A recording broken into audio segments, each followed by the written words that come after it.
Pada tahun 2017, aku telah menikahi seorang wanita. Kami dikaruniai satu orang anak. Setelah menikah, aku pun bekerja di salah satu perusahaan yang cukup dekat dengan tempat tinggal kami. Aku berusaha menjalani pekerjaan sebaik mungkin, sebab istriku menyampaikan bahwa dia ingin secepatnya memiliki rumah pribadi. Hari demi hari berlalu, aku pun menjalani pekerjaan dengan sungguh-sungguh, sebab aku menyadari ada target yang harus kucapai. Saat aku pulang bekerja, aku tak pernah mendapati istriku di rumah. Saat kutanya kepada ibu mertua, dia selalu menjawab bahwa istriku sedang di rumah temannya. Setelah 1 tahun aku bekerja, aku pun memutuskan untuk berhenti dari pekerjaanku karena pertikaian antara aku dan atasanku. Setelah berhenti dari pekerjaan, ayahku meminta agar aku melanjutkan pendidikan hingga mendapat gelar sarjana. Saat aku tengah menempuh pendidikan, aku mendengar kabar bahwa istriku sudah memiliki seorang pacar. Untuk membuktikan kebenaran kabar itu, aku pun mendatangi rumah mertuaku untuk menanyakan kebenaran kabar itu. Tetapi mertuaku berkata bahwa kabar itu tidak benar. Tetapi saat aku dan istriku akan melakukan hubungan suami istri, aku melihat ada tanda-tanda merah di bagian paha istriku. Saat kulihat lebih dekat, tanda merah itu nampak seperti bekas ciuman. Hasrat ingin bercinta seketika hilang karena melihat bekas ciuman tersebut. Aku pun menanyakan hal itu kepada istriku, namun dia kaget saat mendengar pertanyaan tersebut.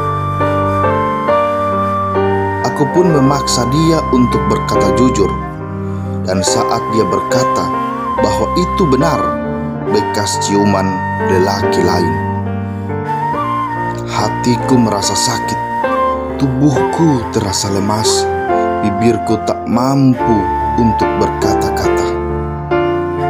Istri yang kucintai ternyata telah tidur dengan lelaki lain.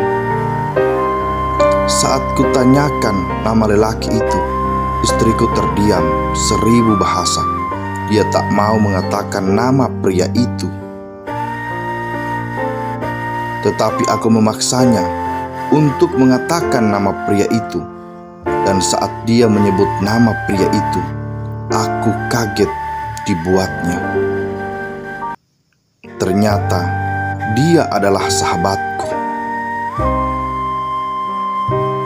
Sahabat yang sudah kuanggap seperti saudara sendiri, ternyata tega meniduri istriku. Ya Allah, saat ku dengar namanya, ingin rasanya aku membunuhnya. Tetapi saat kulihat wajah putriku yang sedang tidur, aku pun mengurungkan niatku tersebut. Setelah berpikir panjang, aku pun mulai berusaha ikhlas menerima cobaan ini. Sebagai bentuk penghargaan atas kejujuran istriku yang telah berani mengakui perselingkuhannya, aku pun tidak melakukan tindakan kasar kepadanya. Namun aku meminta agar dia memilih antara aku atau sahabat. Tapi yang membuat aku bertambah sakit, ternyata dia lebih memilih sahabatku dibandingkan aku sebagai suaminya. Tuhan, seberat inikah cobaan yang harus kuterima? Saat itu, aku tak bisa lagi berkata-kata. Aku merasa Tuhan tidak berpihak kepadaku. Namun, aku tetap berusaha tegar menghadapi semuanya. Aku meminta agar istriku dapat mempertemukan aku dengan sahabat yang telah mengkhianatiku. Tapi istriku tak mau mempertemukan kami karena dia takut aku akan melakukan tindakan yang dapat melukai sahabatku itu. Akan tetapi, aku meyakinkan istriku bahwa aku tidak akan melukai dia. Setelah berjanji, akhirnya istriku mempertemukan kami berdua. Saat bertemu dengan dirinya, aku hanya bertanya, apakah dia benar-benar mencintai istriku? Saat mendengar jawabannya, ingin rasanya aku pindahkan dia ke alam lain. Tapi aku tetap berusaha kuat di depan mereka. Setelah itu, aku pergi meninggalkan mereka. Tidak lupa aku berpesan kepada mereka berdua. Semoga rasa sakit yang aku rasakan tidak akan mereka rasakan. Namun jika mereka merasakan rasa sakit, maka ingatlah, Tuhan tidak pernah tidur.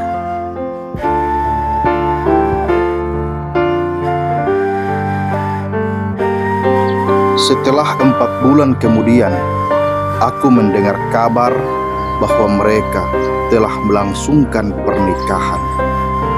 Tak lama setelah mereka berdua menikah, Tuhan mengirimkan aku seorang pendamping yang mampu merubah rasa sakitku menjadi rasa bahagia. Disitulah aku sadar bahwa rencana Tuhan jauh lebih baik daripada rencana manusia. Setelah 4 tahun kemudian, aku menerima telepon dari nomor yang tidak kukenal, dan ternyata itu adalah mantan istriku. Dia pun mengatakan permohonan maaf atas kejadian di 5 tahun silam. Setelah itu dia menambahkan bahwa dia telah bercerai dengan sahabatku karena kasus KDRT.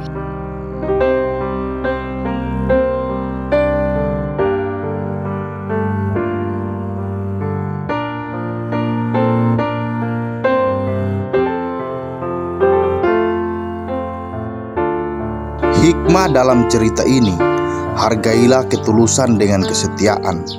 Perginya orang tulus tidak akan pernah kembali. Percayalah rencana Tuhan lebih baik daripada rencana manusia.